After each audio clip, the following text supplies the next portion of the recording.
জয় রাম। তো হ্যালো বন্ধুরা, আমার চ্যানেলে তোমাদের সকলকে স্বাগত জানাই। সেই দিন মা আর রূপসা এসেছিল, আর বিকেলবেলা আমি আর আমার মেয়ে একটা গানের উপর শর্টস বানাচ্ছিলাম। শর্টসটা কিন্তু আমার চ্যানেলে আপলোড হয়ে গেছে, তোমরা দেখে নিও। আর তারপরে এই সন্ধ্যাবেলা রূপসা মা দুজনেই চলে গেল।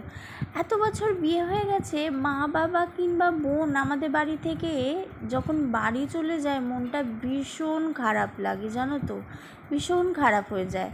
তো একটু মনটা ভালো করার জন্য ফুচকা খেয়ে নিলাম।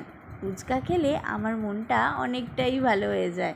আর তারপরের দিন সকালবেলায় মেয়ের জন্য রান্না শুরু করে দিলাম। নানা রকম সবজি, চাল, ডাল, জল আর একটু লবণ দিয়ে প্রেশার কুকারে সিটি, বাস দারুণ খায় এটা আমার মেয়ে।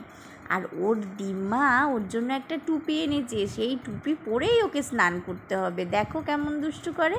তো আজ আসছি আবারও কাল, টাটা।